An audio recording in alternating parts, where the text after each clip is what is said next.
మన లైఫ్ లో మనం సబ్స్క్రిప్షన్ బేస్డ్ సర్వీసెస్ మీద ఎంత సివియర్లీ డిపెండ్ అయి ఉన్నామన్నది మన అందరికీ తెలుసు. కావాలంటే ఒకసారి మీ బ్యాంక్ స్టేట్మెంట్ తీసి చూడండి. అట్లానే మనం పండుకున్నాక కనే కళలు కూడా ఒకవేళ సబ్స్క్రిప్షన్ బేస్డ్ సర్వీసెస్ లెక్క తయారైతే ఎట్లుంటది ఒకసారి చూద్దాం. ఫస్ట్ వచ్చేసి బేసిక్ ప్లాన్ అనమాట. దీంట్లో అన్ని నాన్ ఎంటర్టైనింగ్, అన్ఎక్సైటింగ్, లో క్వాలిటీ కళలు వస్తాయన్నమాట. దీంట్లో ఎవరు కనిపిస్తారంటే పాత రూమ్మేట్, నీ పైసలు ముంచేసినోడు, ఇన్ఫోసిస్ నారాయణ మూర్తి సార్, వీళ్ళందరూ కనిపిస్తారు. బయట ఎన్నో తిననీకి పోతావు, తిన్న తర్వాత GPay, phone pay, credit card ఏది పనిచేయదు, జేబులో పైసలు ఉండవు, ఏడనో ఎడారులు ఉంటాము, దూపైతుంది, నీళ్ళు కనిపించవు, కుక్కలు ఎంట పడతాయి, కింద పడతాం. ఇట్లా ఆల్మోస్ట్ ఏడుపొచ్చే టైంలో ఒక పాపప్ వస్తుంది అనమాట.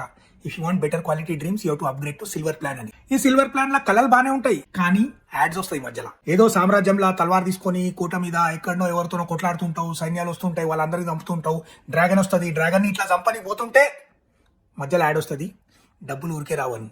పెద్ద స్టేడియం, 40,000 ఆడియన్స్, ఏదో వరల్డ్ కప్ ఫైనల్ ఉంటుంది, 96 నాట్అవుట్ మీద ఆడుతుంటావు, 1 బాల్ 3 రన్స్ టు విన్ ఉంటుంది, బౌలర్ రెడీ అవుతాడు, ఆ రన్అప్ తీసుకొని ఇట్లా బాల్ రిలీజ్ చేసే టైంకి ఏమవుతుంది అంటే నువ్వు నిద్రలేస్తావు. ఆ నెక్స్ట్ బాల్ లో ఏమవుతుంది అనేది నీకు సిల్వర్ ప్లాన్ లా జీవితంలో అర్థం కాదు. ఇక నెక్స్ట్ వచ్చేసి గోల్డ్ ప్లాన్. గోల్డ్ ప్లాన్ లా లాస్ట్ బాల్ నువ్వు 6 కొట్టొచ్చు, 4 కొట్టొచ్చు, తర్వాత ప్రెజెంటేషన్ సెరమనీ ఉంటుంది, ప్రెస్ కాన్ఫరెన్స్ ఉంటుంది, లాస్ట్ కి నీ దోస్తులందరూ నేను భుజం మీద లేపుకొని ఊరంతా తిప్పుతారు. ఇది ప్రీమియం సర్వీస్ కదా, నువ్వు ఎవరిని కావాల్స్తే వాళ్ళని రప్పించుకోవచ్చు కలలా. ఈలాన్ మస్క్ దాంతో మార్స్ పోతావా పో, నీ ఫేవరెట్ హీరోయిన్ తో ఐస్ క్రీమ్ తింటావా తిను, ఎల్ఎన్టీలో చైర్మన్ అయ్యేసి 4 డే వర్క్ వీక్ చేస్తావా చెయ్యి, నీ ఇష్టం. కానీ గైస్ ఏ సబ్స్క్రిప్షన్ ప్లాన్ తీసుకున్నా కానీ నిద్ర రాకపోతే ఏం చేయలేము.